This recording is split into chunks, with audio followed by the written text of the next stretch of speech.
Bonjour à tous, bienvenue sur l'application Zoom pour ceux qui nous suivent par cette application. Et puis, on attend d'être connecté sur Facebook et d'accueillir nos auditeurs de Facebook en même temps. Très heureux de vous retrouver pour ce nouveau live, ce nouveau webcast alpha. Et on va parler aujourd'hui de photojournalisme puisqu'on a un invité de marque qui est notre ambassadeur, Olivier Jobard, qui nous rejoint sur le plateau dans un petit instant.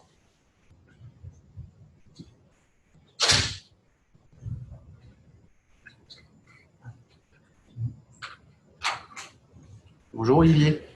Bonjour.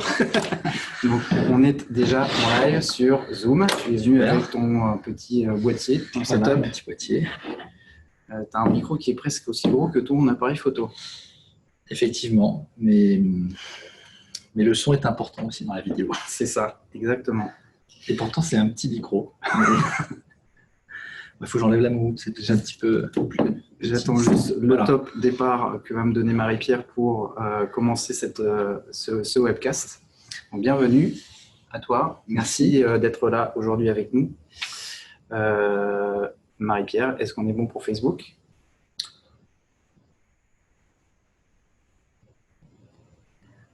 Alors en fait, on est vraiment en live parce qu'on termine tout juste de notre workshop qui est en cours. On va en reparler. Mais donc voilà, on est en ligne apparemment sur Facebook. Donc bonsoir tout le monde, bonsoir aussi à nos auditeurs sur Facebook. Bienvenue sur ce live Sony. Bonjour Olivier. Bonjour. Olivier Jobard, notre invité du jour, avec qui on va parler de photojournalisme et aussi de vidéo, puisque c'est de plus en plus aussi ta spécialité. Donc, je ne sais pas comment on peut te présenter, Olivier. Est-ce que tu te définis plus comme un photographe, un vidéaste, un journaliste ? Est-ce que c'est tout ça ensemble ? Photographe, j'ai commencé par la photographie. Je me suis lentement mais sûrement dérouté vers la vidéo, la réalisation, mais je continue à faire de la photo en même temps. Donc, j'ai plusieurs casquettes en arc sur ma tête. Sur ta tête, voilà, ou plusieurs cordes à ton arc. Voilà. Donc aujourd'hui, on a la chance de t'avoir sur notre plateau parce qu'on a un événement en cours chez Sony. On a organisé un workshop avec toi et avec l'agence Myop, avec qui nous collaborons de manière assez étroite depuis 2 ans. Donc, on est très content d'organiser ce workshop avec Myop et avec toi en particulier, et Agnès, Agnès Zerbez aussi, qui nous a rejoint pour apporter un support sur l'organisation de ce workshop. Qu'est-ce que cette transmission signifie pour toi ? Parce qu'il s'agit d'un workshop où tu partages un petit peu tes connaissances avec de jeunes photographes qui voudraient eux aussi débuter en production vidéo. Oui, alors des jeunes et moins jeunes, il y a aussi des photographes qui ont déjà des longues années de carrière derrière eux, derrière elles, et qui du coup veulent passer à la vidéo. Donc c'est très intéressant de pouvoir justement échanger avec eux. C'est des rencontres, donc c'est vrai que ça permet de voir les projets de chacun et voir comment est-ce qu'ils arrivent à l'aborder et à le mettre en image, quoi. Et de partager ton expérience avec eux parce que tu as une expérience qui fait que pour des gens qui veulent aborder la vidéo, de bénéficier de ce que toi tu as acquis comme savoir-faire dans la matière, c'est quelque chose d'important. C'est vrai que ça fait quelques années déjà que je suis passé pas mal à la vidéo. Et donc, oui, je commence à comprendre un petit peu comment ça fonctionne, et donc c'est intéressant. Voilà. Et puis l'idée, c'est aussi d'offrir à ces photographes la possibilité de discuter un petit peu de leurs projets et puis de peut-être leur donner quelques trucs ou quelques astuces ou quelques conseils pour initier ce projet de réalisation qu'ils commencent à développer. Oui, tout à fait. Donc, dans les jeunes que j'ai rencontrés, en fait, il y a plein de très bonnes idées, mais c'est vrai que souvent, il y a l'envie. Et puis, c'est vrai que passer à l'étape de la réalisation, de l'écriture d'un dossier et tout, il y a tout ce petit blocage où il faut s'y mettre et il faut savoir exactement ce qu'on veut. Donc, il faut faire des choix. En fait, il faut élaguer, il faut jeter beaucoup de choses. Il y a souvent beaucoup de très bonnes idées, mais il faut arriver justement à s'en débarrasser de beaucoup pour pouvoir savoir où l'on va. Et puis, voilà, de donner cette petite impulsion qui va peut-être leur permettre de faire aboutir le projet qu'ils ont nourri. On va parler de ton reportage. Alors, j'en profite pour vous rappeler, hein, vous pouvez tout à fait interagir et puis poser aussi vos questions à Olivier. Donc, n'hésitez pas à nous adresser les questions que vous avez directement sur notre fil, sur la page Sony France sur Facebook ou via l'application Zoom. On va parler plus spécifiquement d'un reportage que tu as fait l'année dernière au Yémen. Un reportage qui est à voir encore en replay sur le site d'Arte, qui s'appelle Yémen à marche forcée. Donc c'est un projet que tu as mené, c'est un film que tu as produit sur une migration d'une population oromo entre l'Éthiopie et l'Arabie Saoudite. Voilà, alors c'est un projet que j'ai mené avec Charles Mtaz, qui est auteur et qui a réalisé le film. Et donc, on a suivi un groupe d'Éthiopiens, en particulier des Oromo, qui quittaient donc l'Éthiopie et qui, à travers le Djibouti, et puis qui ont pris le bateau par le détroit de Bab el-Mandeb et qui ont traversé une partie du Yémen. On a pu les accompagner sur une partie du Yémen pour aller après se faire exploiter en Arabie Saoudite. Alors, ce n'est pas la première route de migration que tu suis. On va dire même que tu es devenu un spécialiste des routes migratoires à travers les différents volets de ton travail depuis le début des années 2000. Qu'est-ce qui t'a conduit à couvrir ces routes migratoires? Alors, c'est vrai que je suis allé dans les années 2000 un peu par hasard, pour un sujet de commande photo à Sangatte, qui était un centre géré par la Croix-Rouge, proche de Calais, donc de migrants qui venaient des quatre coins du monde pour pour traverser la Manche pour aller en Angleterre. Et de là, j'ai rencontré en fait des populations qui venaient de pays dont j'avais couvert en fait les événements, les guerres ou les événements. Donc il y avait des Tchétchènes, il y avait des Kosovars, il y avait des Irakiens déjà à l'époque, il y avait des Afghans. Il y avait en particulier un jeune Afghan que j'ai rencontré qui avait quitté son petit village dans la vallée du Panchir 2 ans auparavant. Et à l'époque, il n'y avait pas d'Internet. C'était quand même en 99-2000. Donc, il y avait très peu d'Internet. Les gens communiquaient très peu sur les routes comparé à aujourd'hui. Et c'est vrai que du coup, quand j'ai discuté avec ce jeune Afghan et que je lui ai dit que je revenais de l'Afghanistan, déjà, il n'en croyait pas ses yeux. Et quand je lui ai dit que j'avais justement visité son village, il ne voulait pas me croire. Mais donc, du coup, je lui ai ramené des photos quelques jours après. Je lui ai presque donné des nouvelles en fait, de son village. Je lui ai expliqué que la mosquée était toujours là, quelles personnes j'avais rencontrées. Il se souvenait en fait des personnes, il connaissait les personnes que j'avais rencontrées. C'est vrai que du coup, ça crée des liens. Donc, j'ai passé beaucoup de temps avec lui. Du coup, j'ai passé beaucoup de temps à Sangatte. Et puis, c'est là que j'ai eu l'idée en fait, de suivre des routes. Je me suis dit, mais en fait, ce sont ces héros des temps modernes qu'il faut suivre. Donc, c'était en 99-2000. Et voilà, c'est ça que j'avais envie de faire. Je me suis dit, voilà, ce qu'il faudrait, c'est pouvoir documenter au moins l'une de ces routes. Et c'est comme ça que je suis parti sur le projet en 2003. Enfin, 2002, ça a commencé en 2002, de Kingsley, donc un jeune Camerounais que j'ai suivi sur sa route pendant 6 mois, une première route entre le Cameroun et la France.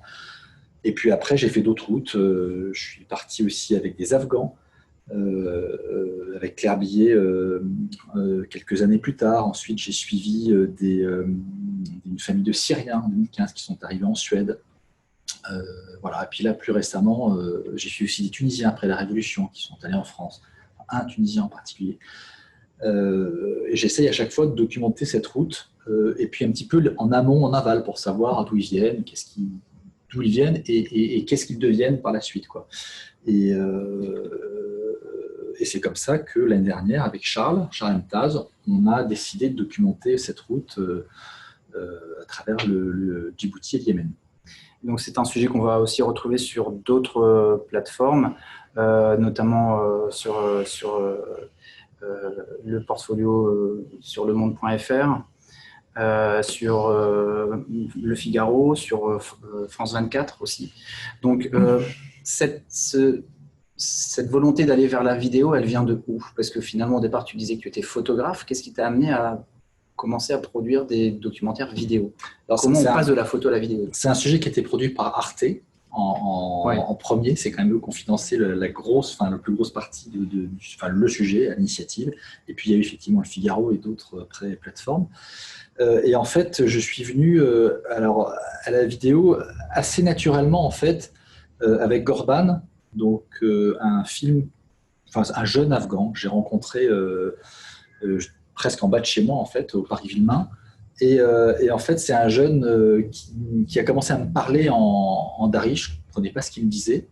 Et donc, mon boîtier permettait d'enregistrer justement le son. Donc, je me suis dit, bah, tiens, plutôt que de ne pas comprendre et d'échanger uniquement par les gestes, je vais essayer je vais l'enregistrer pour le faire traduire après, pour comprendre ce qu'il a à me dire. Et donc, voilà. Donc, ce son m'a permis de passer à finalement l'image animée. Et puis après, je me suis retrouvé un petit peu enfermé avec Gorban parce que le seul endroit où je pouvais finalement le voir, c'était chez son psychologue. Il allait chez un psy avec MSF. Et donc faire des photos pendant plusieurs séances de psy, c'est un peu rébarbatif. J'ai peur de tourner en rond et je me suis dit que, voilà, que ces entretiens-là étaient certainement un fil à tirer pour pouvoir peut-être en faire un film après. Enfin, je ne savais pas trop où j'allais, mais voilà, c'est venu assez naturellement comme ça. Je suis passé en mode vidéo parce que je voulais justement enregistrer et garder ces entretiens avec Stéphane, donc son psy, pour en faire quelque chose après. Mais c'est vrai qu'au départ, je ne savais pas. Et puis voilà, petit à petit, après, j'ai fait d'autres films. Donc ce film-là a mis 8 ans quand même à sortir, Cœur de pierre. Il est sorti récemment l'année dernière. Et entre-temps, j'ai fait d'autres films de reportages. Voilà, je suis passé comme ça, après cette première expérience, assez facilement à la vidéo, parce que les boîtiers le permettaient aussi, parce que j'avais besoin aussi de... Enfin, on en parlera peut-être après, mais voilà, multiplier les supports pour... Oui, bah justement, c'est ça la question, parce que c'est le fait de diffuser à la fois de la vidéo, parce que tu fais en même temps de la photo et de la vidéo, donc on va peut-être en reparler aussi de ça, de comment on arrive à jongler entre les deux. Mais du coup, c'est quoi? C'est un besoin, c'est aussi parce qu'il y a un besoin économique derrière pour produire des sujets, de pouvoir diffuser sur des différents supports, en photo, en vidéo. Voilà, bah en fait, parce que c'est des sujets au long cours, ça coûte de l'argent, voilà, de faire du travail sur la durée comme ça. Moi, ce qui m'intéresse, c'est de pouvoir mener des sujets au long cours, pour passer du temps sur place. Et pour passer du temps sur place, c'est rare qu'un seul support le permette. C'était peut-être vrai il y a quelques années, ça ne l'est plus de moins en moins. Et donc, multiplier justement les diffuseurs permet de pouvoir rester plus longtemps, d'avoir plus d'argent et de rester plus longtemps. Et donc, l'idée, c'est de mêler à la fois la vidéo pour une télévision et des photos pour un magazine, c'est l'idéal. Ça permet aussi, quand on veut revenir sur une histoire, ce qui m'est arrivé lorsque j'ai filmé Tu seras soudain ma fille, on avait fait un premier reportage qui était passé à la télé et plus personne n'en voulait. Et grâce à la photo, ça nous a permis de retourner voir justement la famille qui était en Suède, pour rien finalement, mais un magazine nous a payé le voyage et cette matière qu'on avait, parce que quand on y va pour photographier, on y va aussi pour filmer, j'ai aussi filmé, m'a permis du coup après de trouver une chaîne qui accepte d'acheter le film. Voilà, donc c'est vrai que des fois, un média ou un support prend le relais sur l'autre de manière à jamais être en perte de vitesse et jamais rester bloqué. Donc c'est le moyen que j'ai trouvé le plus efficace. Maintenant, ça demande sur le terrain à vivre frustré, en gros. C'est-à-dire de devoir choisir entre la photo et la vidéo. Voilà, c'est toujours un peu compliqué, mais c'est un exercice moi que j'apprécie. Et alors ce que j'aime aussi particulièrement dans la vidéo, dans le documentaire, c'est que je peux montrer un produit fini. Je vais jusqu'au bout en fait, puisqu'il y a le montage, il y a voilà. Même s'il y a des discussions effectivement avec le diffuseur. Le fait de ne pas laisser ces photos, comme c'est souvent le cas dans un magazine, et d'attendre la surprise de la publication, là au moins, on est là jusqu'au bout du travail avec le diffuseur, même s'il y a des discussions encore une fois, et c'est vraiment quelque chose que je trouve particulièrement important dans le genre de sujet qu'on fait sur l'immigration. Est-ce qu'on photographie un sujet comme on le filme? Est-ce qu'il y a la vidéo, ça demande quand même d'être beaucoup plus présent à la caméra, de ne pas avoir forcément la même facilité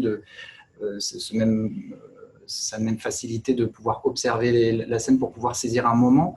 Quand tu filmes, tu dois toujours être un petit peu plus dans l'action. Et est-ce que la frustration ne vient pas de là aussi, d'être un peu happé par ce que nécessite la vidéo? Oui, c'est vrai que quand on fait de la vidéo et de la photo, il n'y a jamais de moment creux, jamais de moment où on peut passer beaucoup de temps finalement avec la personne avec laquelle on est. On est tout le temps en train d'essayer de gratter quelque chose. Et c'est vrai que c'est un exercice qui n'est pas évident. On ne filme pas du tout de la même façon qu'on photographie, mais c'est avec le même boîtier, donc ce qui permet d'être plus léger, de pouvoir faire les deux en même temps, avec le même boîtier. Mais néanmoins, voilà, moi j'essaye d'aller vite. Je me donne des priorités au départ parce que je sais qui finance au départ le voyage. Et donc ma priorité ces derniers temps, ça a souvent été la vidéo, puisque c'était eux qui finançaient en premier. Et après, je m'autorise des photos quand je sais que j'ai la séquence qui m'intéresse, ou je m'autorise à revenir le lendemain parce qu'on a un peu plus de temps, en me disant aujourd'hui je vais faire que de la photo. Et puis ce qui est arrivé d'ailleurs au Yémen l'année dernière, c'est que finalement le lendemain, quand j'étais là pour ne faire que de la photo, il y a eu un événement qui était important, qui a fait l'ouverture du film en fait, où quelqu'un s'est évanoui sur la route, et donc du coup j'ai filmé parce que ça me semblait primordial. Donc du coup j'ai pas eu le temps de faire la photo que je voulais. Bon voilà. Donc c'est pour ça que je dis que c'est toujours des choix à faire sur le coup qui sont très compliqués. C'est à la fois aussi, je pense que ce serait quasiment possible si j'étais seul. Donc c'est vrai qu'il y a toujours, quand je fais de la vidéo et de la photo, j'ai toujours quelqu'un avec moi qui a le lead, même sur le film. Enfin, quand c'est Charles Mtaz avec lequel j'étais au Yémen, Claire Bi avec laquelle j'étais en Afghanistan pour Gorban, les avoir à côté, ça permet justement de pouvoir faire une deuxième caméra lorsque je fais un moment, je passe à la photo. Ça me permet, quand je fais un mouvement avec le gimbal et mon boîtier, d'avoir quelqu'un qui s'occupe du son à côté. Ça permet de préparer, voilà, ça permet vraiment et ça permet aussi de penser le film, chose que moi j'ai rarement le temps quand je suis la tête dans le guidon. Voilà, moi je suis qu'un opérateur finalement sur le terrain. Je suis l'opérateur efficace, rapide, qui essaye de faire les choses de manière la plus efficace. Mais du coup, voilà, derrière, en amont, enfin en aval et en amont, il faut préparer. Il faut avoir des yeux, ne serait-ce que pour voir ce qui se passe autour. Il faut, ne serait-ce que pour des sécurités, voir ce qui se passe autour. Il faut aller chercher les persos qu'on va interviewer. Il faut négocier avec le fixeur ou le chauffeur qui l'attend. Enfin voilà, il y a tout.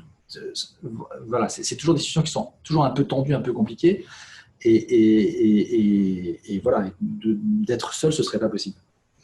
Donc ce reportage t'a valu pas mal de récompenses déjà. Tu as reçu un prix à Visa pour l'image dans le cadre du prix Camille Lepage pour continuer ce travail. Tu as eu tout récemment le prix Bayeux Calvados de la meilleure image en documentaire. Tu as reçu aussi un prix DIG en Italie le week-end dernier. Quelle place ça tient aussi, cette reconnaissance? Est-ce que voilà, qu'est-ce que ça signifie pour toi? Alors tout ça, c'est des prix que je partage avec Charles, sans qui j'aurais rien pu faire, évidemment. Donc Charles Mtaz, encore une fois. Et alors le prix Camille Lepage, c'est une bourse surtout, donc c'est très important. C'est évidemment une reconnaissance, c'est évidemment un honneur, un encouragement par rapport à ce qu'était Camille, qui est quelqu'un qui personnalité touchante, qui est parti sur des terrains qui n'étaient pas faciles en étant jeune, qui vraiment a fait un très bon boulot et qui était... moi, j'étais admiratif quand je voyais ces images et j'entendais ce qu'elle faisait. Donc, l'idée, c'est évidemment d'être à la hauteur de ce que représente Camille aujourd'hui, puisque voilà. Et donc, l'intérêt de cette bourse, c'est de pouvoir continuer. Parce qu'on a fait un morceau de route avec Charles, donc ce sont des jeunes Éthiopiens, en particulier des Oromos, qui migrent entre l'Éthiopie et l'Arabie Saoudite. Voilà. Et donc, nous, on les a pris à Galafi, donc au moment où ils quittaient l'Éthiopie, pour traverser Djibouti, traverser le détroit de Bab el-Mandeb et remonter une partie du Yémen pour apprendre à l'Arabie Saoudite. Donc, on les a vraiment pris sur une portion de route peut-être la plus accidentée, la plus visuelle, ce qu'on aimerait bien avec Charles, c'est pouvoir retourner en Éthiopie pour essayer de comprendre d'où viennent ces gens et aller en Arabie Saoudite pour voir la façon, comment ça se passe et comment est-ce qu'ils arrivent à travailler, comment est-ce qu'ils sont exploités. Et donc, du coup, cette bourse va nous permettre de faire ce voyage. Et donc, c'est une chance de pouvoir continuer. Enfin, ça me semble important. Alors, après, on s'attache à un personnage qu'on voit au début du film, qui est un personnage qui nous a marqué parce qu'il a été blessé en passant entre le Yémen et l'Arabie Saoudite. Voilà, bon, on en parlera après. Mais voilà, donc, ce prix et cette bourse va nous permettre de continuer. J'espère que ça ne va pas être les seuls qui vont financer le projet parce qu'on a besoin d'un peu plus de moyens et on a besoin de support aussi pour diffuser cette histoire. Donc, on est en recherche, encore en cours de recherche de financement, mais voilà, ça nous permet déjà de nous dire on y va, c'est bon, voilà. C'était la question de Bassirou, savoir comment les documentaires que tu réalises sont financés. Est-ce que tu les finances aussi par tes propres moyens ou uniquement sur les budgets que vous arrivez à obtenir des chaînes télé ou des médias? Alors, les sujets longs, comme par exemple Gorban, c'est un sujet qu'on a auto-financé parce que c'était à Paris et parce qu'au départ, on ne savait pas du tout où on allait. Donc, avant d'avoir une intention précise et savoir qu'on voulait en faire un film, et quel genre de film on voulait en faire, on a juste filmé parce qu'on sentait qu'il y avait quelque chose à faire.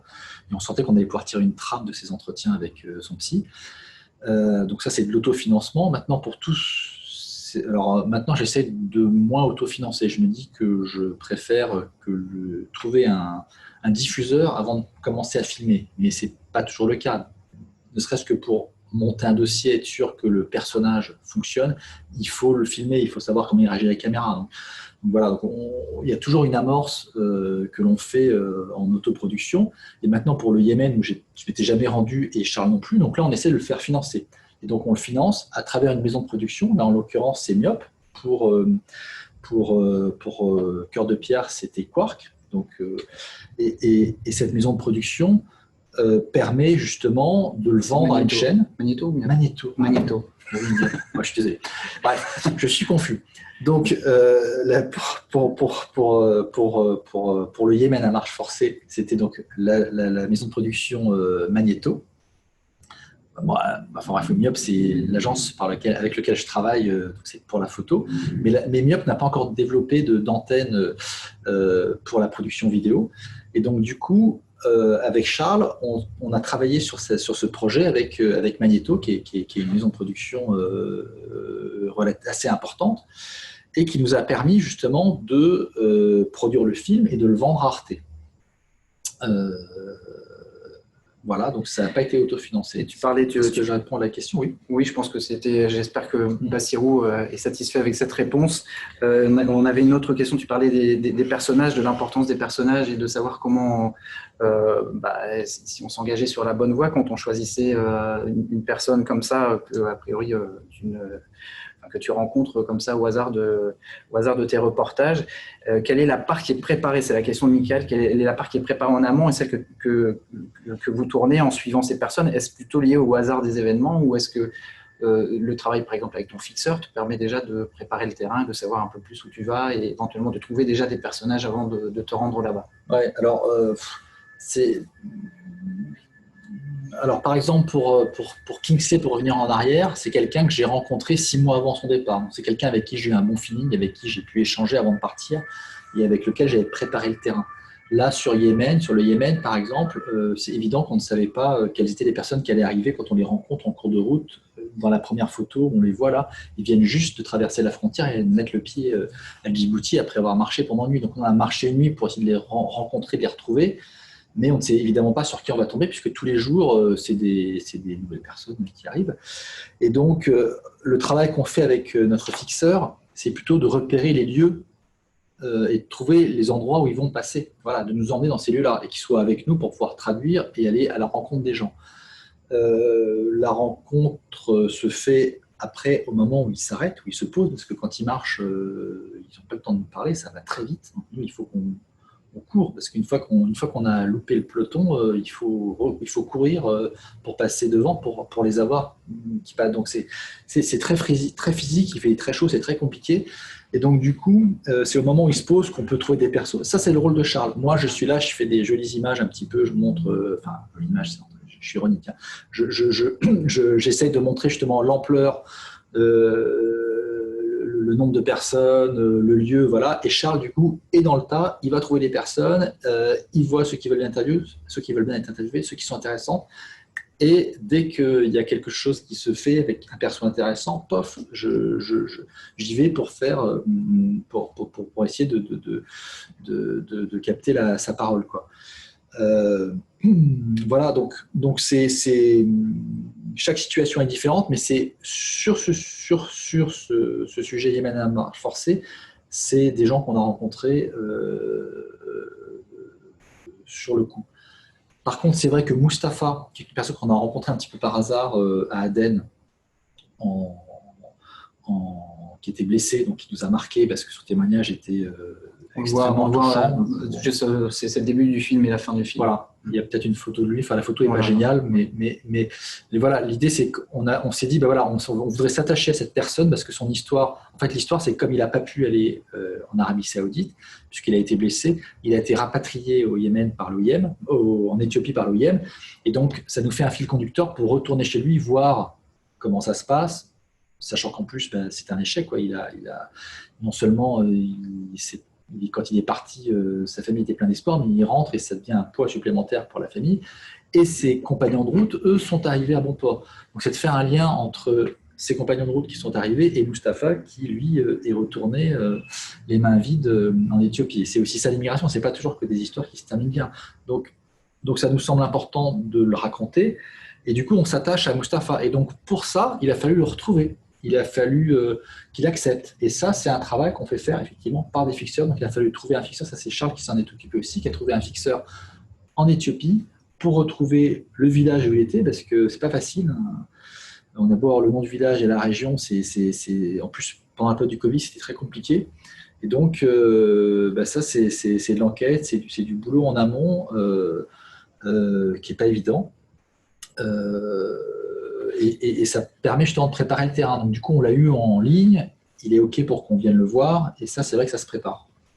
Donc, le rôle du fixeur est évidemment déterminant pour primordial. On ne peut rien faire sans lui. Et d'ailleurs, on est retourné au Yémen là, cette année, il y a 15 jours. On a eu un petit loupé avec le fixeur qui était parti en amont pour essayer d'avoir, pour notre histoire, mais qui est parti donc, sans nous réceptionner à l'arrivée du bateau, et on a été expulsés parce qu'il n'était pas là. Je la fais courte, mais en gros, c'est ça. Je pense qu'il avait été là. Donc voilà, ça dépend des pays, encore une fois, ça dépend. Mais dans les pays compliqués comme le Yémen, c'est vrai que sans le fixeur, on est perdu, quoi. On a une question d'Olivier qui souhaitait savoir combien de temps ça te prend pour réaliser un film comme Yémen à marche forcée, depuis la commande d'Arte, avec la captation, la production, le montage, l'étalonnage, la diffusion et le temps passé sur place. Voilà. C'est quoi le volume d'un projet? On est parti sur place pendant 3 semaines. La préparation, c'est plusieurs mois de préparation. Ça, c'est encore une fois souvent Charles qui s'en charge. Sur ce coup-là, c'est pas toujours, mais sur ce coup-là, c'est clairement lui. C'est lui qui a trouvé l'histoire. Moi, j'y croyais pas au départ. Je croyais pas qu'il y avait autant de monde qu'en Méditerranée. Donc c'est vraiment Charles qui m'a aiguillé, qui m'a mis sur la piste. Et d'ailleurs, sur ce film-là, pour le coup, c'est son film. C'est lui qui l'a réalisé. Donc c'est lui qui a monté, qui a étalonné. Donc je crois qu'il y a eu 3 semaines de montage derrière.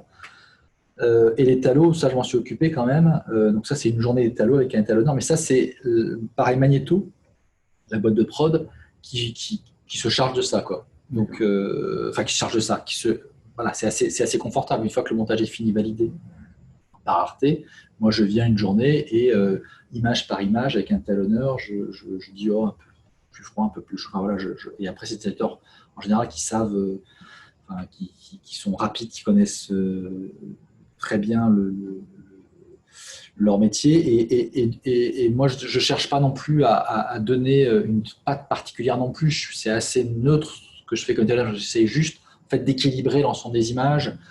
Voilà. Mais je ne donne pas un rendu particulier parce que le sujet, le sujet se suffit à lui-même, j'estime, et qu'on C'est n'a la pas même besoin chose pour d'en la photo. rajouter.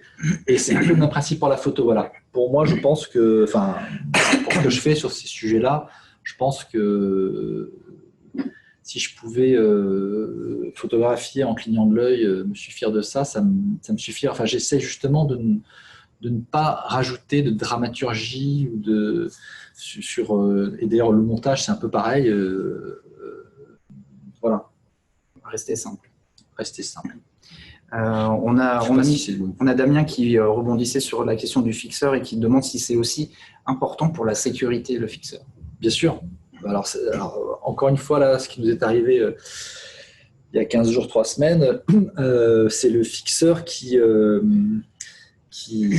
connaît les pays, c'est le fixeur qui a les contacts avant nous. C'est lui qui nous introduit auprès des personnes.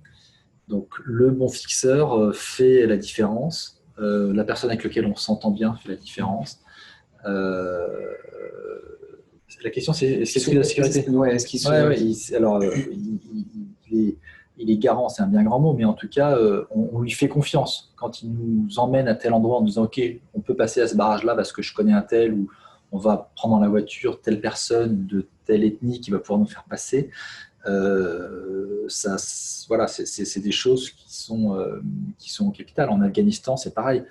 Alors, on ne peut pas se fier qu'à son instinct sur des territoires compliqués comme ça.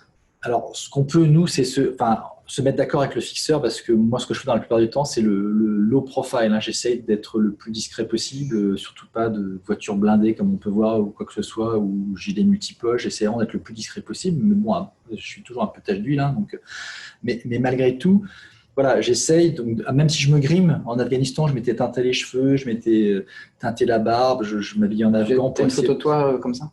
Je voudrais la voir. Non, mais je crois que c'est. Elle n'est pas là, mais l'autoportrait que j'ai, c'est un peu ça. J'avais les cheveux noirs et un peu de barbe. Bon, bref. Oui, je pourrais la. Enfin, là, c'est compliqué, mais je l'ai. Enfin, bref.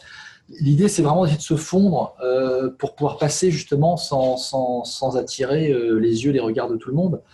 Et ça, c'est vraiment le rôle du fixeur, quoi, de nous permettre justement d'accéder au sujet qui nous intéresse le plus facilement possible. Je vais essayer de te mettre la photo, ta photo à l'image, si Marie-Pierre peut nous redonner le plan large à l'écran. En attendant, on a une question de Mickaël qui voulait savoir si pendant ces migrations, tu vis comme les marcheurs pendant toute la durée du reportage. Alors, en général, sur les autres routes que j'ai fait, oui. Là, je suis un peu en afghan sur la photo en noir et blanc. Ah. Voilà, je reviens dessus, mais... on va la remettre à l'image. Bon, oui, comme c'est noir et blanc, on voit pas que c'est... Mais bon, oui, alors, pour toutes les routes que j'ai pratiquées, celle de Gorban, les Afghans, avec Claire, quand on est parti, l'idée, c'est vraiment d'intégrer le groupe et de pouvoir suivre le groupe de bout en bout, même s'il y a des passages qu'on ne peut pas faire. Là, sur ce dernier projet qu'on a mené avec Charles, c'est difficile parce qu'on était... on ne les a pas pris au départ, donc on n'était pas avec un groupe. On les a pris en cours de route. On ne pouvait pas aller en Éthiopie les chercher. Voilà, ce n'était pas notre sujet. Donc le sujet, c'était vraiment d'aller aux différents points névralgiques pour rencontrer des gens. Donc on a partagé des bouts de route avec eux, mais on ne les a pas suivis de bout en bout. Il y a plein de moments qui nous ont échappé. Et d'ailleurs, on n'a pas les mêmes personnages à Galafi qu'à Obok sur le passage. Ce n'est pas les mêmes. Voilà. Ça aurait été très compliqué en fait sur ce sujet-là de pouvoir les garder. Par exemple, le bateau, quand on est passé en bateau dans le détroit de Bab el-Mandeb, on n'a pas osé passer la première nuit lorsqu'on les a vus monter sur le bateau parce qu'on ne savait pas ce qu'on allait atterrir et arriver de l'autre côté au Yémen. Donc il a fallu qu'on passe légalement au Yémen pour pouvoir revenir à Djibouti avec des passeurs qui avaient accepté de nous mettre sur leur bateau. Voilà, on ne savait pas, on n'est pas totalement inconscient, et de monter sur un bateau sans savoir où, donc dans quel clan en fait on est arrivé côté yéménite, ça pouvait être très très compliqué. Donc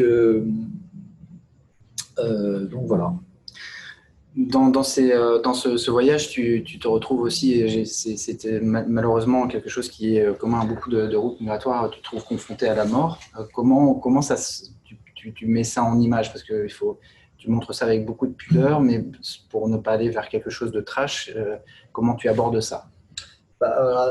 Déjà, la base, c'est que les gens restent anonymes. Hein, donc, mais après, il ne faut pas se leurrer, c'est aussi un petit peu ça qu'on cherche. On essaye de montrer justement la difficulté de la route. Donc, on sait qu'il y a des gens qui périssent sur cette route. Donc voilà, quand on est témoin de ça, moi, je ne m'empêche pas de faire l'image et de la diffuser. Alors après, j'essaye effectivement de le faire de manière la plus... la plus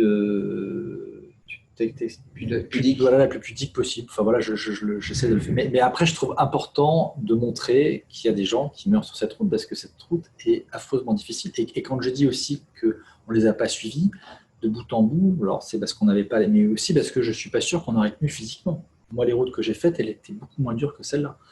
Cette route-là, traverser le désert de Djibouti et les montagnes de Galafi, c'est 45 degrés à l'ombre pendant des semaines. Je veux dire, c'est abominable. Donc, et puis parce que je vieillis, j'avais 25 ans quand j'ai fait Kixley, j'en ai 50. Donc je ne sais pas si physiquement je tiendrai aussi. Bon, voilà. Donc, et donc accompagner, enfin filmer ces migrants, c'est aussi filmer des petits moments de vie. On parle de moments durs, mais il y a aussi des moments peut-être. Ça t'arrive, quel bon souvenir tu ramènes de cette route au Yémen, si c'est possible de parler de bons souvenirs sur des routes aussi difficiles et rudes. La temporalité de la migration, c'est ça, c'est qu'on voit souvent les moments d'action où ils traversent, ils passent, machin, mais il y a 99% du temps où les gens attendent parce qu'ils sont dépendants d'un passage. Et donc, tous ces petits moments-là sont aussi importants d'être filmés ou photographiés. Et voilà, et donc on a cherché des endroits où on pouvait rencontrer ces jeunes qui traversaient. C'est une aventure humaine. Et donc, voilà, le résultat, voilà, on a fait voilà, on cherche aussi ça, quoi. Donc, sur ce reportage, tu as photographié, tu as filmé aussi les passages qui se font de nuit. Donc là, on a l'impression qu'il fait clair comme en plein jour, mais en fait, ça, c'était dans la nuit noire. C'est la magie, ce que tu disais. Non, mais voilà, alors, je sais pas, je suis à 10 000 ASA, huitième de seconde, 1,8. Voilà, je suis au maximum de. Enfin, après, je pousse, moi, le boîtier jusqu'à ce qu'il en sorte quelque chose. Après, si c'est trop bruité, trop cradoc, je finis par l'enlever. Mais à la base, je filme et je photographie tout ce que je peux. J'ai du mal à anticiper. Je me dis que peut-être un jour, on trouvera un logiciel qui réduira encore plus le bruit. Mais je fais de la captation. Hein, j'essaie d'enregistrer tout ce que je peux de ces moments-là parce que ça me semble important. Parce que là, sur cette plage, pour moi, c'est vraiment c'est la route des esclaves, quoi. C'est la route de Kessel dans Fortune Carrée. On les voit en randonnion à la queue leu-leu. On verra après sur les bateaux comme ça, ils sont à la queue leu-leu. Voilà, ça me semble important. Donc tu photographies aux limites de la technique aussi. Ouais. On avait une question de Thomas qui disait qui demandait quelles étaient les contraintes de filmer avec un hybride pour un film documentaire. En l'occurrence, voilà, pourquoi toi tu filmes avec un hybride plus spécifique? Alors déjà de manière au départ assez naturelle, parce que j'étais photographe, donc je suis passé naturellement avec les hybrides qui permettaient de filmer. Après, il y a quelques temps, je me suis posé la question de savoir si j'allais passer justement avec une caméra qui permettait d'enregistrer, enfin de moins compresser justement les fichiers pour avoir plus de matière. Et puis maintenant que le nouvel Alpha 7S3 est sorti, je crois que le 422 10 bits va me suffire largement. Donc voilà, moi je suis à la base je suis photographe, donc la question ne se pose au départ pas. Et puis finalement, là, je pense qu'avec justement ce 422 10 bits, c'est vraiment le truc qui me manquait, je pense, sur le 7.3 ou sur le 7S2, c'était de pouvoir être en S-Log, S-Log 3 et d'avoir des fichiers un peu plus lourds pour pouvoir justement tirer un petit peu sur les images à la post-prod. Voilà, je pense que maintenant, on arrive quand même à… du coup, la question ne se pose même plus, quoi. Même si elle s'est posée il y a un an ou deux, là, Et c'est aussi pour être léger, j'imagine. Et c'est voilà, et c'est aussi sur une route aussi difficile que ça. Tu parlais de l'aspect physique tout à l'heure. Bien sûr. Oui, pardon. Et quand je dis aussi photographe, c'est parce que du coup, j'ai ces boîtiers-là, parce que je fais des photos avec aussi. Quand je dis que je suis photographe, je les utilise aussi pour faire des photos. Ça me permet, voilà, j'ai 2 boîtiers en gros, un avec lequel je fais de la vidéo, avec lequel j'ai mon setup avec du son le plus léger possible et un zoom en général 24-105, et mon autre boîtier avec lequel j'ai un 35, un 8 avec lequel je fais 99% des photos. Ouais, on le voit sur les infos qui sont notées à côté des images. Et ça me permet de passer de l'un à l'autre avec les mêmes batteries, avec les mêmes optiques. Enfin, vraiment, c'est assez pratique. Voilà, et d'utiliser un peu un gimbal de temps en temps. Enfin voilà, c'est vraiment l'avantage. Et Bassirou s'inquiète de savoir comment tu fais pour charger tes appareils dans des coins aussi reculés. Comment tu fais pour l'énergie? La première chose, c'est que j'appelle Sony avant de partir pour demander si vous prêtiez des batteries. Parce que j'ai beau en avoir 5-6, j'ai toujours besoin d'avoir un petit peu plus. Je suis toujours rassuré d'avoir un petit peu plus. Et ce que j'ai découvert il y a quelques temps grâce à Guillaume, c'est qu'avec des batteries de téléphone batteries externes à rien du tout, qui de toute façon sont utiles pour le téléphone, on peut aussi charger les boîtiers. Donc, alors je peux aussi les charger sur une batterie de voiture, enfin sur un allume-cigare, ou même directement sur la batterie, j'ai des pinces. Donc j'ai tous ces petits systèmes-là. J'ai une petite couverture aussi solaire, mais il faut vraiment charger très longtemps. Mais voilà, et les batteries par rapport au 7S2 là, du 7.3 sont aussi beaucoup plus performantes. Enfin, oui, elles durent plus longtemps, 2-3 fois plus longtemps, après j'ai l'impression. Et donc du coup, ça permet quand même d'avoir plus d'autonomie. J'avais 14 en batterie en 7S2 et là j'en ai plus que 7-8. Donc ça, voilà. Et donc tu c'est pour combien de temps? Et donc on tient 3 jours. Donc 2 par jour. Oui, mais après c'est rare. Oui, alors après quand je sais que je pars longtemps, que j'essaie de moins filmer, moins photographier, j'éteins du coup systématiquement le boîtier pour pas. Voilà. Après tout est une question d'anticipation aussi. On boit moins quand on sait qu'on part avec un bidon de 5 litres pour 15 jours. Donc on s'adapte aussi. Mais là, je suis beaucoup plus à l'aise que je ne l'étais avec le 7S2 en particulier, ou au Soudan. Il y a 2-3 ans, j'étais au Soudan avec Charles aussi, et on avait galéré un moment. Heureusement, on avait une autre caméra Sony avec laquelle on a pu, qui avait des grosses batteries. Au bout de 2-3 jours, j'arrivais. Bon, enfin, la voiture est tombée en panne, on n'a pas eu de chance.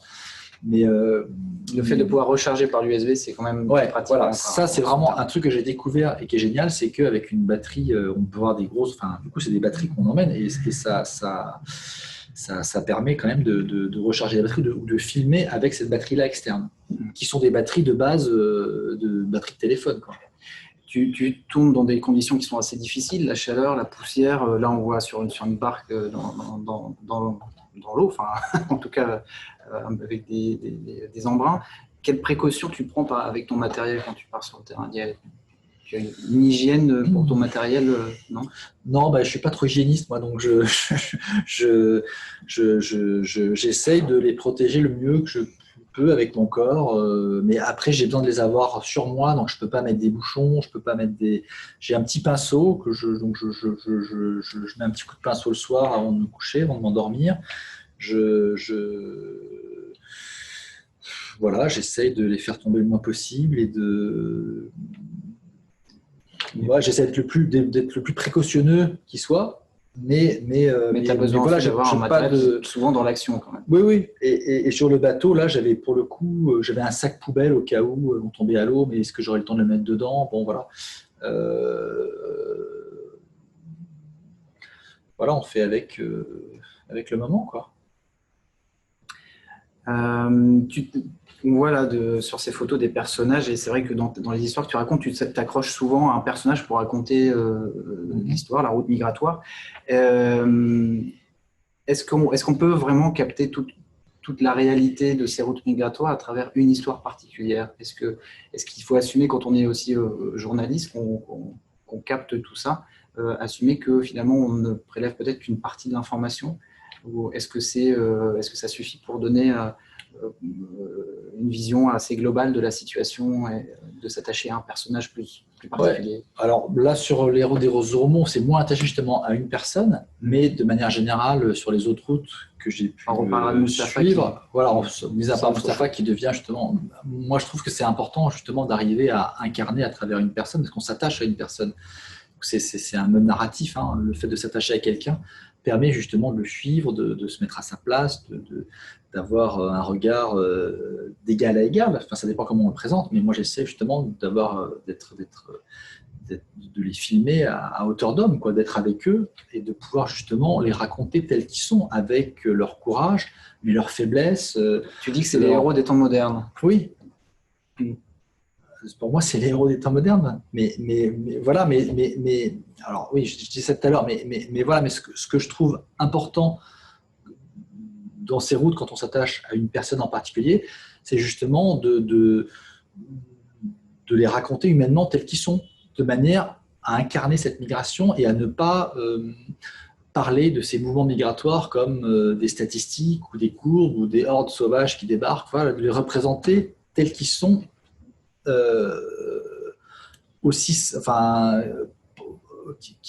Les filmer à hauteur d'homme et les montrer tels qu'ils sont humainement, voilà, pour se sentir plus proche. Enfin, l'idée, c'est de se sentir proche d'eux. Voilà, moi, ce que j'ai envie, c'est dans la démarche créer une empathie. Mais enfin, j'aime pas trop le mot créer, mais voilà, l'idée c'est ça. Empathie, non mais voilà, non mais même si j'ose pas trop le dire, mais en fait c'est ça.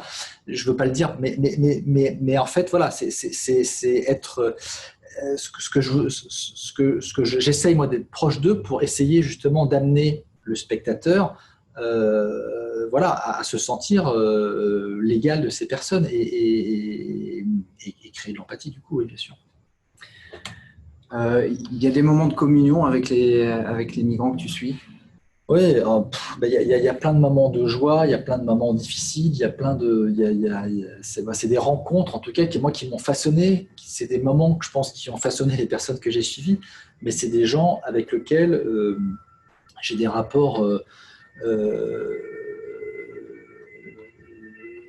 extrêmement forts, parce qu'on a vécu des moments extrêmement forts, parce qu'on a partagé. Et qui vont au-delà du reportage. Construit et qui vont au-delà du reportage. Après, bien sûr, voilà, je me suis fait la réflexion pendant le Covid, j'ai eu plus de coups de fil de personnes que j'avais suivies, souvent la plupart du temps des migrants, qui me demandaient de nouvelles finalement que de mes propres amis, de ma famille, parce qu'ils étaient inquiets pour moi. Et ça fait plaisir. Récemment, j'ai eu un coup de fil d'Ibrahim, donc, qui est un migrant qui était sur la première route que j'ai fait avec Kingsley en 2003, parce qu'il a eu son 3e enfant. Donc il m'a appelé pour m'envoyer une photo de son 3e enfant. C'est une petite fille, et ça date d'il y a une semaine. Et voilà, et je suis heureux d'avoir ces nouvelles. Et je l'ai vu hein, depuis 2003, il est venu à Paris, je lui rendre visite. Mais voilà, je suis foncièrement attaché à ces personnes. Je sais de quoi ma vie, ce que j'ai reçu de ces rencontres. Et voilà, et donc voilà, oui, c'est important. C'est des rencontres importantes. Tu disais tout à l'heure que tu faisais aussi bien de la photo que de la vidéo et que tu avais un boîtier un peu pour chaque chose. Est-ce qu'il y a des moments où tu hésites à filmer ou photographier? Comment tu… Alors, sur cette photo-là en particulier… C'est pour ça que je l'ai mise, voilà. C'est pour ça que je te pose la question à ce moment-là.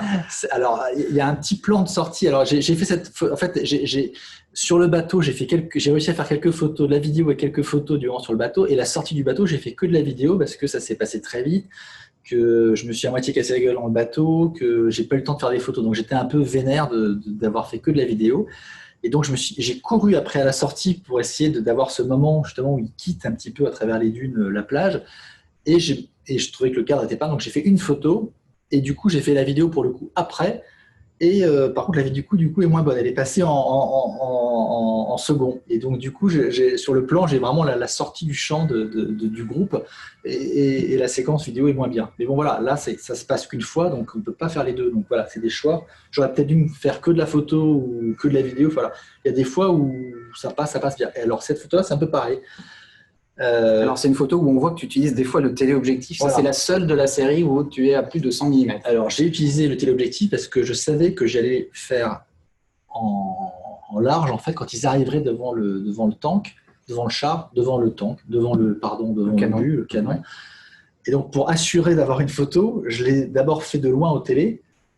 Et après, avec mon autre boîtier où j'étais au 24-105, je l'ai fait, je ne sais plus, au 50, devant. J'ai un peu changé d'axe et je les ai fait passant devant moi.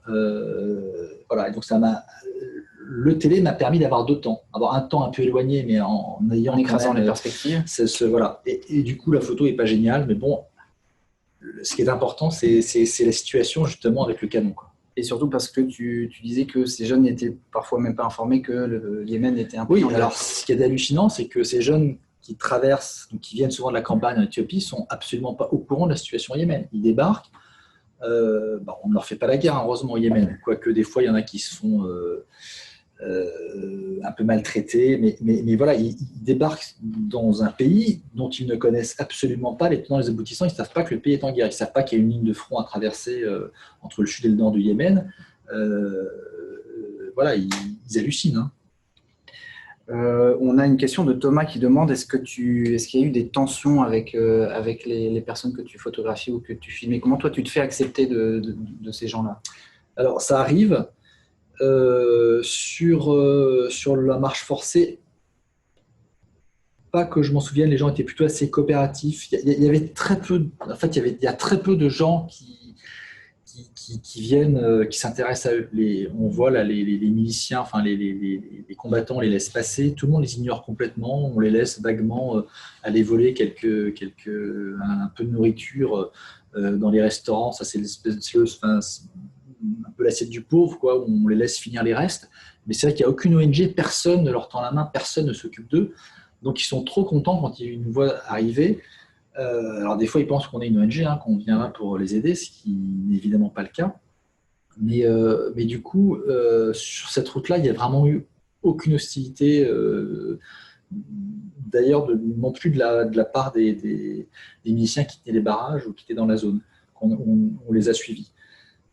Après, il y a d'autres personnes avec lesquelles j'ai passé beaucoup de temps sur la route et où effectivement, comme dans toute relation humaine, il y a des moments compliqués à gérer parce que l'intérêt n'est pas le même, parce qu'on me demande des fois de participer à la route, de prendre une décision ou financer, donc je refuse.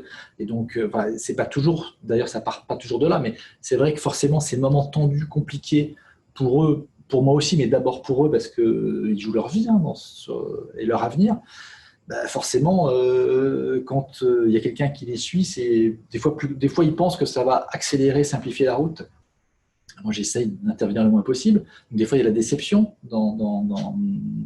sur la route. Donc des fois, c'est sujet à questionnement, à argumentation, et des fois, ça peut être un peu tendu. Ouais. Et comment toi, tu gères justement ce décalage, des fois, cette envie de tendre la main, mais de rester aussi spectateur parce que tu fais un travail de journaliste, tu ne fais pas justement un travail d'ONG? Ouais, et alors j'essaie sur la route d'intervenir le moins possible. Après, par exemple, sur Gorban, il se faisait par exemple racketter au départ. Jusqu'au Nigeria, à chaque fois qu'il y avait un barrage, il se faisait racketter. Moi, j'étais le bon blanc avec mon passeport, on ne me demandait rien, sauf pour le Nigeria. Et donc, du coup, il m'a demandé si je pouvais garder son argent. Et donc, voilà, j'ai accepté parce que c'était au plus le début de la route et j'étais pas sûr qu'on ne se perde pas ou qu'il me rappelle ou qu'il n'en ait pas marre de moi.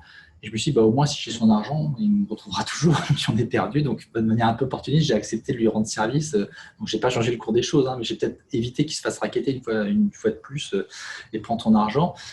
Voilà. Donc, il y a des choses que je me permets, d'autres pas. Après, c'est évident qu'après avoir passé autant de temps sur la route, lorsque ces personnes se retrouvent en France, je ne vais pas les quitter, leur dire salut, merci, c'était sympa. Et il y a évidemment un suivi, et c'est pour ça aussi que je suis en relation avec eux pendant si longtemps. C'est que tu es devenu, par exemple, parrain. Voilà, je suis venu par un républicain de Gorban. Voilà, j'essaye de donner autant que les personnes me donnent. Enfin, voilà, c'est une rencontre, c'est un échange aussi. Qui ne rentre pas forcément dans le sujet parce que j'essaye quand je m'arrête, justement, quand le sujet s'arrête, c'est là où je peux me permettre de déborder. Voilà, mais après, je ne cache pas non plus mon intérêt et je ne mens pas dans le sujet que je fais, ni par omission. J'essaye de. Par exemple, sur les jeunes avants qu'on a suivis avec Claire. Donc là, on voit quelques jeunes qui se Ouais, alors ça, c'est qui les mangent gens les restes dans les restaurants. Voilà. Mais quand on a suivi avec Claire Non, enfin bref, je sais plus, j'ai perdu le fil là. Vas-y. Tu parlais C'est pas grave. de l'après, de la Oui. relation. Tu parlais de Kingsley. Kingsley, tu es toujours Oui, non, aussi je en voulais rapport parler, avec je voulais lui. parler d'un jeune. Oui, alors voilà, dans le film, on a fait un film avec Claire sur un groupe de jeunes en fait, avant qu'on a suivi entre Kaboul et la France pour certains, l'Allemagne pour un autre, et puis certains qui ont été expulsés en cours de route. À un moment, ils nous ont carrément demandé de payer, sinon on a arrêté de citer ça. Si vous voulez continuer à filmer, il faut payer le train.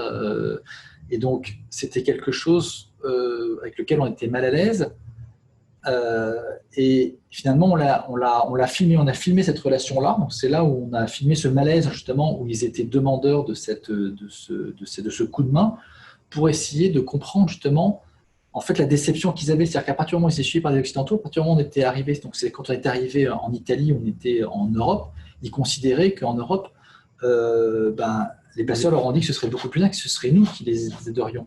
Et donc, on trouvait que ce rapport qu'ils avaient avec nous, où finalement, on était cet Eldorado tant attendu, et cette déception, une fois arrivés à destination, ils ont pris une douche froide en comprenant que personne n'allait les aider, qu'ils allaient se retrouver à la rue, et qu'on était cette première impression. En fait, on était les seuls occidentaux qu'ils connaissaient, avec lesquels ils avaient établi une relation et sur lesquels ils comptaient. Et quand on leur a dit, non, nous, c'est pas notre rôle de payer votre train, le passeur, vous avez payé votre passage, c'est pas à nous de payer. Nous aussi, on a payé notre partie au passeur, donc c'est pas à nous de payer. Et alors, on a justement trouvé une entourloupe. En discutant avec le passeur, on lui devait de l'argent, donc l'argent qu'on devait au passeur, on les a donné aux migrants pour qu'ils puissent continuer leur chemin. Et donc, en leur racontant dans le film, de manière à comprendre justement cette déception. On trouvait que c'était important. Donc voilà, donc des fois, en fait, des fois, le réel nous dépasse, des choses qui ne sont pas prévues, et donc on essaie justement de l'intégrer pour raconter l'histoire et pour en apprendre plus justement sur ces personnes. Alors à propos de cette image sur ces jeunes qui se nourrissent de restes, on a une question de Thomas qui demande si ça t'arrive de leur donner aussi un peu de nourriture et d'eau, toi. Bien sûr. Alors moi, j'ai évidemment mangé dans ce restaurant et j'ai fait exprès de commander plein de trucs parce que les gens du restaurant veulent pas donner ni servir les migrants. Des fois, il y en a qui ont de l'argent, ils veulent pas. Donc moi, forcément, j'achetais plus. Je partais pour leur laisser justement quand ils courent pas, c'est pas la nourriture que j'ai laissée. J'ai pas laissé pour les photographies, hein, mais c'est après coup, une fois que j'ai fait ces photos-là, j'ai évidemment fait ce que j'ai pu pour essayer d'aider quelques-uns. Alors, au bout de la route, c'est pas forcément l'Eldorado, hein, c'est ce que tu disais tout à l'heure, ils rêvent tous de ça, mais c'est des fois plutôt l'échec, l'impasse, la souffrance. Est-ce que toi, ça t'apprend quelque chose de photographier ces routes sur ces drames humains à répétition? Qu'est-ce qui va pas dans ces schémas qui se répètent et qu'on voit dans tous les coins du monde? Est-ce qu'à force de les photographier, tu les comprends mieux et tu peux éventuellement voir des solutions se dessiner? Voilà. Oh, c'est très ambitieux, pardon. La question est très ouverte, en courte. Ouais. Je suis pas sûr d'être très court à chaque fois, mais non, mais déjà sur la compréhension mais sur le rapport humain, sur quand je disais héros des temps modernes, c'est ça. Je suis épaté du courage qu'ont ces personnes quand ils entreprennent cette route et à quel point cette bonne entente entre eux perdure sur toute la route alors qu'ils se retrouvent dans des conditions dantesques, quoi. Donc ça, c'est bluffant, cette acceptation justement de la douleur, je suis admiratif de ça. Ensuite, là, pour cette photo en particulier et cette route sur le Yémen, on voit bien que c'est un cul-de-sac, quoi. Ils ont été entraînés très peu en fait arrivent à passer la frontière, à aller en Arabie Saoudite. Mustapha, donc le jeune qu'on aimerait suivre, pareil, a eu l'herbe coupée sous le pied parce qu'il s'est fait blesser. Et ceux que l'on voit à Aden là sur la photo précédente où ils étaient, voilà, ils sont là. Ils disent tous, ils regrettent tous ceux qui sont bloqués là parce qu'ils n'ont plus d'argent parce que les passeurs les ont abandonnés. Parce que la famille ne peut pas leur envoyer d'argent parce qu'ils sont au Yémen et que c'est compliqué. C'est d'autant plus compliqué d'envoyer de l'argent au Yémen. Donc c'est un cul-de-sac, quoi. Et donc quand ils réalisent et qu'ils n'ont pas non plus les moyens, parce que Mustapha qui a été blessé, Il a mis 6 mois pour être pris en charge par l'OIM, une antenne de l'ONU, pour être rapatrié en Éthiopie, alors qu'il était volontaire et prioritaire puisqu'il était blessé. La plupart des jeunes, quand ils sont au Yémen, n'ont pas cette possibilité de retour au pays. Ils n'ont même plus cette possibilité-là. Parce que ça coûte de l'argent de rentrer au pays. Donc ils sont bloqués, affamés, bloqués, et c'est le cul-de-sac. Voilà, donc...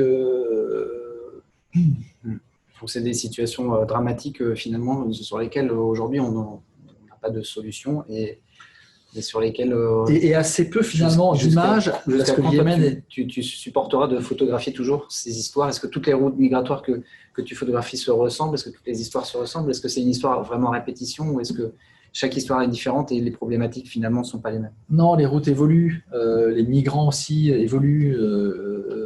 Entre la première route que j'ai faite en 2003 avec Kingsley et les dernières routes que j'ai pu faire avec les Syriens, où ce sont des réfugiés 2.0, où en fait ils font eux-mêmes leur propre route, parce que ce sont des geeks. Moi, ils m'ont appris à me repérer avec mon téléphone sans avoir de réseau. Enfin, ils étaient tellement bien organisés, tellement ils avaient des applications que je ne connaissais même pas pour pouvoir pour télécharger les cartes en amont et savoir exactement où ce qu'ils étaient.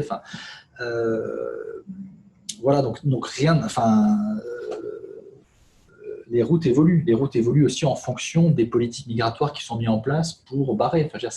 Dès qu'une route est fermée, une autre est ouverte, un peu plus longue, un peu plus dangereuse, mais elle existe. Et vice-versa. C'est sans fin. Et donc on voit, pour finir, cette photo de Mustapha. Donc c'est la prochaine partie de l'histoire que tu voudrais raconter. Voilà. Donc ça, c'est ce jeune dont j'ai déjà pas mal parlé, qu'on a trouvé à Aden, l'hôpital de MSF, et dont on aimerait raconter son retour maintenant qu'il est en Éthiopie et son lien avec ses amis, ses copains en fait qui sont du même village et qui étaient sur la route avec lui et qui sont arrivés en Arabie Saoudite. Donc lui, qu'est-ce qui lui était arrivé en fait? Lui, en passant le frontière entre le Yémen et l'Arabie Saoudite, ces gardes de frontière lui ont tiré dessus. À balles réelles? Ah oui, à balles réelles, ouais. Là, la jambe est complètement... il pourra plus il n'aura plus l'usage de sa jambe. C'est pour ça que tu disais que ça va être maintenant, il va être donc ça va être un poids pour sa famille. Ça, c'est déjà un poids pour sa famille, alors que sa famille portait tous ses espoirs sur lui. Bien, merci. Alors, les questions, on en a déjà pas mal adressées. Merci pour ce partage. J'avais juste noté une question qu'on avait reçue hier par mail et de quelqu'un qui voulait aussi te complimenter sur ton travail. C'est Richard qui disait qu'il avait regardé le film reportage « Tu seras suédoise, ma fille », qu'il a trouvé magnifique, voilà, qu'il était très ému par ce film et qui voulait savoir sur le matériel dans ton sac pour faire ce film, qu'est-ce que tu as avec toi qu'est-ce qui est nécessaire et suffisant. On disait tout à l'heure, il faut un kit vidéo, un kit photo, donc 2 boîtiers, un micro parce qu'il n'y a pas de bonne vidéo sans son. Ça se limite à ça? Ouais, alors en gros, c'est 2 boîtiers. Un boîtier avec lequel je fais de la vidéo, principalement avec un 35 léger, 35-1.8, avec lequel je fais la majorité de mes photos. Un autre boîtier avec le son et un 24-105 qui permet justement de pouvoir faire des plans différents sans changer d'optique. J'ai malgré tout un 80-200 dans mon sac et un 55, un 8 que j'aime particulièrement, que j'utilise quand il y a peu de lumière. Mais en gros, je pars avec photos faites avec tout à l'heure. Il y en avait parmi celles qui étaient qu'on a montrées. Voilà. Et donc voilà, et donc du coup j'ai cette base, ça c'est la base, j'ai une 12 optiques dans mon sac et j'essaie d'être le plus léger possible pour pouvoir justement être autonome et transporter ça dans un petit sac à dos banalisé. Voilà. Alors on a déjà répondu sur l'aspect batterie et puis un petit peu protection du matériel, mais il y avait aussi une autre question sur le nombre d'heures de rush que tu avais tourné pour faire ce reportage. Au total, c'est sur Tu seras suédoise ma fille? Non, sur le Yémen. Sur le Yémen. Ou peut-être que c'était en rapport avec Tu seras suédoise ma fille, mais grosso modo pour un film, tu déroges combien d'heures? C'est difficile de quantifier, ça dépend du film, ça dépend du temps, mais je dirais que pour Yémen, sur les 3 semaines, on devait tourner en moyenne 2 heures par jour, 2-3 heures par jour. Donc multiplié par 21, ça fait quand même pas mal d'heures. Après, à l'époque, c'est du 4-2-0 8 bits. vraiment pas 4 de trop 10 lourd. bits. Ouais. Ouais. C'était un petit peu moins lourd. Ça Et dépend pour le du nombre de stockage, du coup, photos. tu as des disques durs. Et alors, pour le stockage, oui, pardon, j'ai des disques durs. Je copie dans 2 disques durs différents, sur 2 disques durs différents, et Vous en avez un et chacun, je Charles et double. toi? Voilà, et après, on essaye de se les disperser, pareil. Alors, ça nous est arrivé des fois de craindre de pouvoir se le faire voler, donc on a doublé. Moi, souvent, des fois, j'achète un disque dur au dernier moment dans un pays et je l'envoie de manière à avoir une sauvegarde. Quand on fait la route, par exemple avec Claire, justement, sur Tu sors de ma fille, on a plusieurs fois envoyé, dès qu'on arrive dans une ville, nos rushs directement chez nous ou à la boîte de prod pour garder justement une trace si il nous arrive de nous faire arrêter, de tomber sur des gens un petit peu pointilleux qui nous suppriment, au moins qu'ils ne suppriment que les derniers jours de rush et pas ce qu'on a pu faire en amont. Donc ça, c'est aussi une précaution qu'on prend. C'est d'habitude que j'ai eu quand je faisais des paquets, que j'envoyais mes films à l'époque pour SIPA. Hein. Donc c'est vraiment un truc, moi, dès que je suis quelque part, que je peux protéger mes trucs, hop, j'envoie, j'achète un disque dur à 50 €, je copie tout et j'envoie par DHL ou par la poste de manière à sauvegarder Un minimum. dès qu'il y a quelque chose. Ou dès que quelque chose est bien, en fait, dès qu'il y a quelque chose d'important. On a déjà dépassé l'horaire. Je voulais juste qu'on termine rapidement par un peu d'actualité. Tu as une exposition qui est encore en cours à Vannes jusqu'au 1er novembre, c'est ça? Oui, tout à fait. Même un peu plus tard, finalement. Je crois que c'est le 11 novembre, finalement. D'accord. Donc, c'était prolongé. C'est sur le port de Vannes, hein, c'est ça? C'est le kiosque qui est sur le port de Vannes. D'accord. Et c'est une exposition qui reprend qui reprend 4 séries de photos. Donc, il y a Gorban, Kingsley, Martin et la famille de Martin, une famille de Maliens qui est en France depuis une vingtaine d'années, et Akbar et Dana qui sont un couple avec des enfants irano-roumains qui sont installés en Angleterre. Et la particularité de cette exposition, c'est qu'en plus de la série des photos de leur parcours, il y a un petit montage vidéo que j'ai réalisé spécifiquement de ces 4 migrants aujourd'hui, avec des questions liées à leurs attachements et à leur vie en France. Leurs attachements, voilà, enfin, l'attachement à leur pays et leur enfance. Et puis on signale aussi la parution prochaine d'un livre chez Myop, Cinédier, qui est aussi un livre anniversaire, puisque c'est cette année aussi les 15 ans de l'agence. Ouais.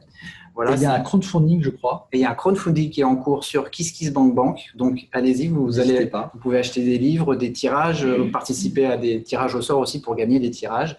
Donc, n'hésitez pas. Nous, en tout cas, on soutient. On est contributeur pour ce livre. On a plaisir à accompagner Myop sur ce projet et à faire aussi dans le cadre de ce partenariat le workshop dont on vous a parlé tout à l'heure. Voilà. Et donc n'hésitez pas sur KissKissBankBank ou sur l'agence de Myop, vous aurez le lien directement. Voilà, et donc Myop, dont j'ai pas trop parlé finalement, puisque quand je parlais de Magnéto, en fait, Myop, c'est une agence de photos, une vingtaine de photographes, donc un regroupement de photographes. Que des grands talents. Et l'intérêt de ce regroupement, c'est de pouvoir justement diffuser en commun des projets que l'on fait individuellement ou en commun. Et il y a toujours cette notion de projet de groupe. Donc, Cinédier en est un, puisque c'est un projet qui a été produit pendant le confinement. Et donc, c'est un espèce de livre qui se déplie. C'est ça, qui est une espèce de grande fresque, dont vous pouvez faire une grande fresque de 9,60 m de long, avec une photo par jour de confinement sur le recto. Donc, vous pouvez faire une galerie photo chez vous, simplement en déployant le livre. Voilà. Eh bien, écoute, Olivier, je pense qu'on a été complet. Je te remercie d'être venu partager cette expérience de reportage avec nous. J'espère qu'on a répondu à toutes vos questions et que cet exposé vous a apporté en tout cas un peu l'envers du décor de ce reportage. Je vous rappelle, si vous ne l'avez pas vu, qu'il est encore en consultation sur le site Arte. Et France 24. En anglais. Tu insistais sur Arte tout à l'heure, alors j'insistais sur Arte. Voilà. Donc sur le site d'Arte, et puis vous les galeries photos aussi sur Le Figaro et Le Monde. Donc n'hésitez pas à aller le voir, c'est un superbe film. Et puis on a hâte de voir la suite et de voir cette histoire de Mustapha sur qui on voudrait en savoir un petit peu plus et savoir ce qu'il est devenu. Merci encore. Merci, Nous, Guillaume. on a encore une journée de workshop demain. Donc, et puis là, avec le confinement, on va vite fait rentrer chez nous. Donc, on vous souhaite en tout cas une très bonne soirée. C'était un plaisir de partager ce moment avec vous. On vous donne rendez-vous la semaine prochaine. La semaine prochaine, on va vous dévoiler un peu les coulisses de notre setup de tournage de ce plateau de diffusion live. Si vous voulez monter un studio télé dans votre salon, et ben, ne loupez pas notre live de la semaine prochaine. Et puis d'ici là, prenez soin de vous. Au revoir.